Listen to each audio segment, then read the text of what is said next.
Hi, I'm Mark Trexler with the Climatographers. The Yale Project on Climate Communications has identified that there are more than 100 million adult Americans that are concerned or alarmed about climate change.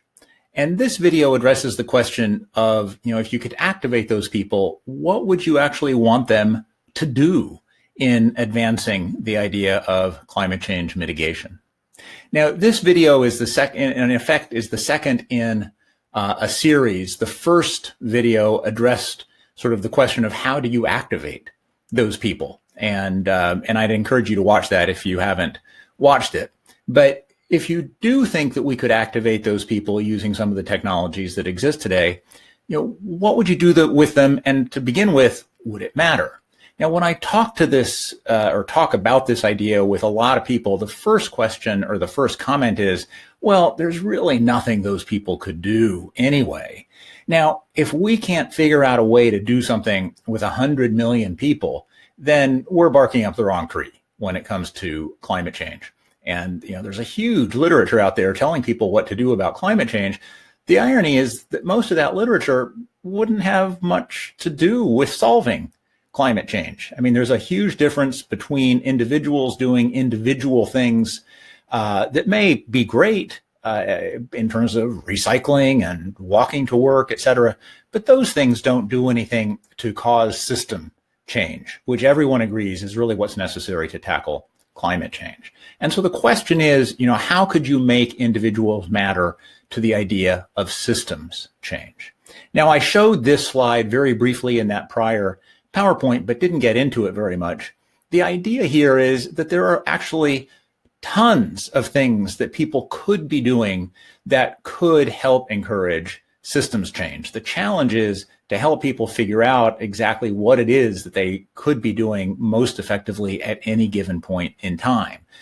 As you can see on the left column, there are local options, state options, national options, technology options, purchasing options, all sorts of things, and people could get involved in school textbook review processes, in anti-gerrymandering efforts in certain states, in carbon pricing efforts in certain states. There are tons of initiatives where you could direct people to where they could make, certainly in numbers, make a real difference and have an impact on systems change. Now, this is one of the purposes to which we built the Climate Web. And the Climate Web is sort of a massive knowledge solution dealing with all things climate change. And it's not as if the Climate Web is ready to actually implement the kind of strategy that I'm talking about here, but we have organized a huge amount of information that could be useful in such a strategy. I'm going to jump into the Climate Web for just a couple of minutes to show you what I'm talking about, and then I'll pop back out. So just give me just a second. So here we are in the Climate Web, and it's a massive place. I could have landed you at any of tens of thousands of places, but I've picked a couple places, pinned them across the top, just to show the kinds of information that we've collected in the Climate Web that would be directly relevant to the question of how do we help individuals be effective on climate change and systems change. So first of all, you can come into the Climate Web and explore all of the different solutions conversations that are out there. A lot of us tend to spend a lot of our time arguing which of these solutions is the right solution. I think our time would be much better spent sort of pushing all of these solutions at the appropriate time and place. You can also click on here. We've organized individuals' activism. So these are organizations and people particularly already thinking about the topic of how can individuals be effective. But this is just one of numerous organizations of information about who's doing what in the climate change space, which could certainly be useful to what we're talking about. Or you can go to an individual initiative like Project Drawdown and explore all of the different options that Project Drawdown is talking about, and many more, frankly. Or you can go and take a look at what are the different university programs that are out there that are doing interesting things on climate change, and you can explore those.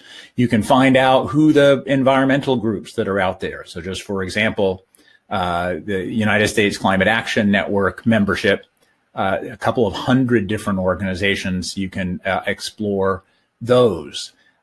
So you know, basically all sorts of lenses into the idea of who's doing what in terms of if we wanted to prioritize, you know, which options are really the right options to pursue at any given point in time. The information that you could use to do that and to prioritize among all the different possibilities out there, a lot of that information is in the Climate Web. Now, just to show, you can go into an individual organization, the Yale Project on Climate Communications that I mentioned at the beginning. You can go in to find out what they're working on, what they're doing. You can take a look at their comprehensive set of publications. We've extracted a lot of information and graphics from a lot of these publications, integrated them into the Climate Web so that you can benefit from the work of the project without actually reading 50 different reports. So, you know, tons of ways of slicing and dicing information that's useful to helping individuals be effective in systems change. And one of the metaphors that I've used quite a bit is the idea of sort of climate chess. We're playing chess on a huge chessboard, lots of players in play, two teams, team urgency, team no urgency. And one of the things we've actually done in the Climate Web is thought through, you know, well, who's on team urgency and what are some of the different chess pieces? And in this case, we've identified, you know, almost 250 chess pieces. And the idea is that specific chess pieces would be the right chess pieces to try and move on the board at any given point in time, given sort of the decision-making context around those chess pieces and the opportunity to move specific chess pieces. And this is really the idea of thinking about tackling climate change from a systems perspective rather than from a silver bullets perspective. So I've jumped back out of the Climate Web, pulling up this slide again. What can I do today and tomorrow?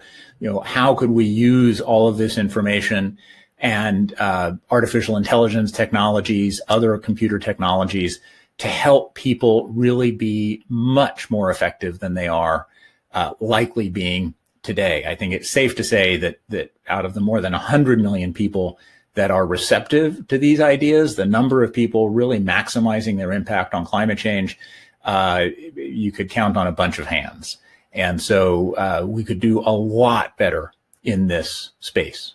And so the bottom line here, I would suggest, is that, you know, if we had 100 people with the right resources, financial resources, to leverage the sort of the best available opportunities. And this isn't competing with all the things that are going on out there. This is identifying which of those things could be most effectively leveraged at any given point in time and providing the necessary support very quickly. And if we did that, if we had those 100 people, if we built around the Climate Web to support those 100 people and building upon what we've already started with the Climate Web, saving them a huge amount of time, we could influence climate change outcomes much more effectively than has been the case up to this point. I'd love to chat with you if you're interested in this idea. Mark@climatographer.com. You can find out more about the Climate Web at theclimateweb.com. My phone number on the right side. You know, if you're interested in the idea of climate chess and really figuring out how to leverage infinite climate information that we've been trying to process in ways that could help tackle climate change, we'd love to talk with you about it. Thanks.